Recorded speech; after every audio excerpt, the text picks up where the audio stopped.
Luego, bueno, los chauvinismos fueron fagocitados a través del deporte, guerras que tuvimos, confrontaciones inútiles, y por una educación que nos ha llevado a ver siempre al vecino como un enemigo, ¿no es cierto? Eso, sí, lamentablemente hemos caído todos en esa trampa. Cuando te vuelvo a decir, debemos ver que somos 500 millones de compatriotas, que tenemos un mercado de 500 millones de compatriotas con los cuales tenemos que empezar a trabajar. Yo no sé si se podría recrear un solo Estado, pero sí políticas comunes en economía, complementación económica, cultural, cinematográfica, por ejemplo, y de defensa. Nosotros tenemos que tener un sistema donde si tocan a uno, tenemos que saltar los 25. Pero además, si hay un conflicto entre dos de nosotros, las demás naciones tenemos que meternos en el medio para que no haya un conflicto. ¿Cierto? Fíjate cuando fue la guerra del Chaco entre Bolivia y Paraguay. Gracias a la gestión de Saavedra Lamas y el gobierno argentino que se logra parar esa guerra, ¿no es cierto? Que significó el Premio Nobel de la Paz para Saavedra Lamas. Y así tenemos que trabajar. Tenemos que buscar una alianza también con Brasil y tratar de entendernos y complementarnos. Estamos en el mismo continente y tenemos que utilizar nuestros recursos naturales de manera compartida y en beneficio mutuo. Y tenemos que borrar las diferencias. Yo creo que los puntos de diferencia, hasta los puntos geográficos de diferencia, tienen que ser la base, el punto de apalancamiento para trabajar en conjunto. Yo creo que si vos y yo discutimos sobre esta mesa, no tenemos que partirla en dos, tenemos que acomodarlos a los dos, claro, y ver qué podemos hacer. Es más, creo que hasta Malvinas tendría que ser una gesta de todo el pueblo sudamericano. Tendría que ser hasta una bandera de unidad para todos en común reclamarla y de luego poder desarrollar todas las riquezas de la Argentina. Lo que ahí está en juego es la proyección antártica, por supuesto, la llave del pasaje de Drake. No es una guerra que haya significado simplemente, como se la mal llama, guerra de las Malvinas o del Atlántico Sur. No, es mucho más grave. Mucho más grave. Fíjate la ceguera que tuvimos argentinos y chilenos cuando estuvimos a punto de entrar en guerra, en la época que Pinochet y Videla gobernaban. Mediante, o sea, sin hablar de que el Tratado del Tear ya estaba en vigencia, ¿no? Claro, el Tratado Interamericano de Asistencia Recíproca ante invasores externos. Y fíjate que incluso ante esa hipótesis de conflicto que teníamos, cuando se produce la guerra de Malvinas en el 82, 4 años después de que estuvimos a punto de entrar en guerra con Chile, y Chile apoya a Inglaterra. Bueno, ahí está la violación del Tratado del Tear. Fue un acto, pero el tema de Chile, si bien nos molesta esa actitud, fue un acto reflejo que ellos tuvieron. Pero fíjate que Inglaterra les pagó mal, porque Inglaterra no reconoce la soberanía argentina sobre el sector argentino y no reconoce la soberanía chilena sobre el sector chileno antártico, en la Antártida, ¿no es cierto? No nos reconoce en absoluto. O sea, le pagó mal Inglaterra a Chile. Y los chilenos y los argentinos tenemos que ver que ha sido una trampa en la que hemos caído al dividirnos. Sí. ¿Por qué? Porque antes de 1810, 1816 no existía Argentina o Chile. No. Cuando a mí me dicen no, porque se liberaron 3 países en la gesta de independencia, no, se balcanizaron, nos dividieron, se modificaron muchísimo las fronteras. Perú era distinto, por ejemplo, Perú perdió todo el mar peruano que iba de Panamá hasta el río Biobío, por ejemplo. Perdió la capitanía de Chile, perdió parte de Ecuador. México perdió el 60% del territorio, eran todo Filipinas. Nosotros perdimos, en 1816 perdimos 1,5 millones de kilómetros cuadrados, porque perdimos Bolivia, la salida al Pacífico, perdimos Paraguay, perdimos Guinea Ecuatorial. Bolivia, a su vez, en el conflicto de la guerra del Pacífico con Chile, pierde la salida al mar, ¿no es cierto? Al Pacífico. Un litoral de 400 kilómetros donde hay creo que 4 puertos chilenos de profundo comercio exterior, que eso hubiese sido soberanía argentina, y Bolivia, si Bolivia no existía, ¿no es cierto?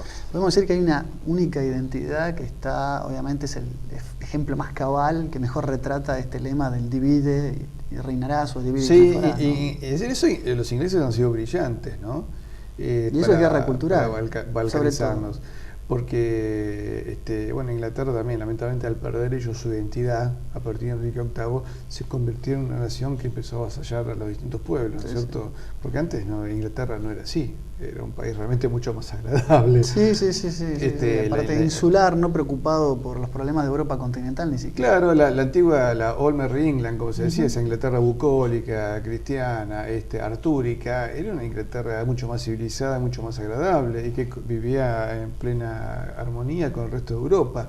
Entonces, lamentablemente, a partir del cisma de Enrique VIII, toman una actitud distinta. Sí, una Inglaterra apóstata.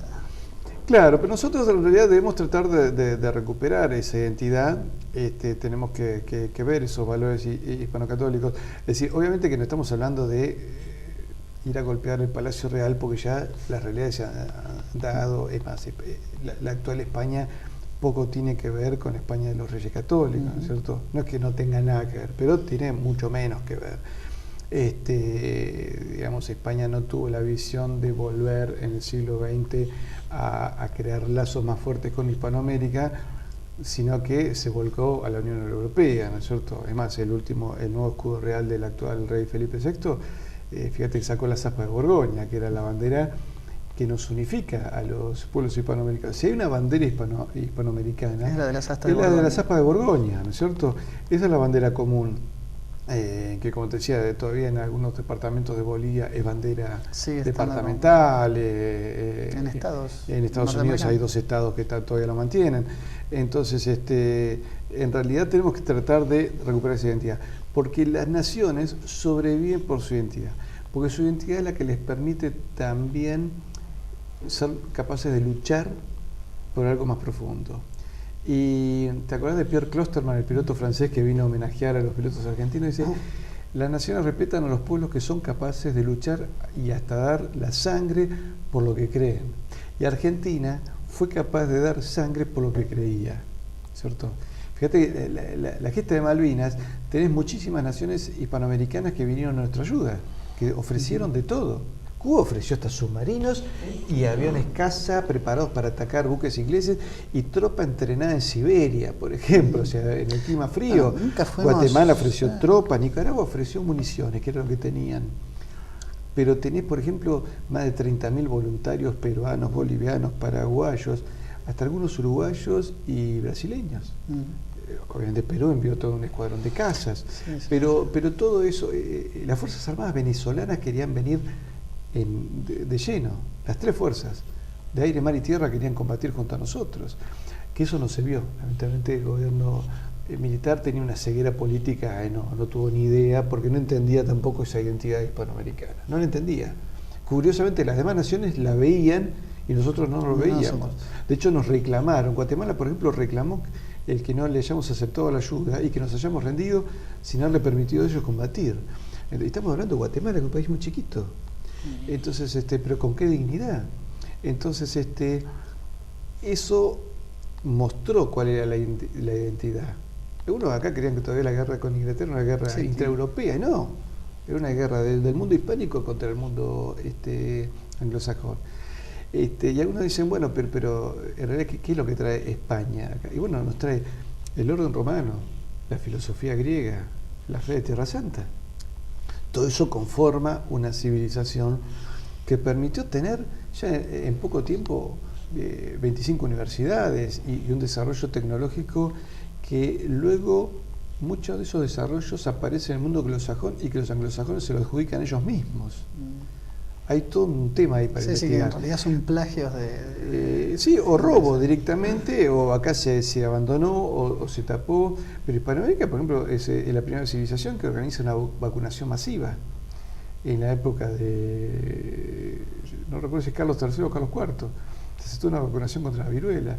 Entonces, había, fíjate, avances muy concretos. Y los europeos decían, no vemos pueblos más felices en el mundo que aquellos gobernados por España. Porque en el fondo, digamos, vos no podés escapar de lo que sos. Y nuestra identidad es esa.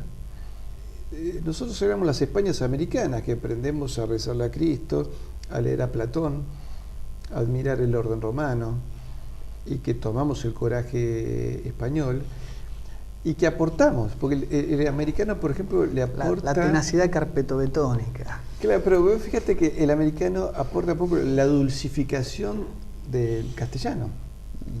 castellano hablado por nosotros, por un colombiano, es mucho más agradable que hablado por un español. Yo creo que hablamos mejor que los españoles. Mirá que tenemos televidentes sabemos que de tenemos España, televidentes de España. No se te van a enojar. Pero en realidad ellos deben reconocer No. que el español hablado en América es mucho más dulce que el hablado en España, que a veces hasta suena muy tosco, ¿no es cierto? Muy duro. Pero es gracias a España que hablamos esta lengua. Hablamos la lengua de Quevedo, la lengua de Cervantes, la lengua de Lope de Vega, una lengua que te permite expresar ideas. Me acuerdo una vez un amigo mío me decía, no, pero si no hubiéramos venido los españoles, nosotros seríamos, y le digo a este amigo mío, le digo, pero vos sos hijo de polacos y de ucranianos.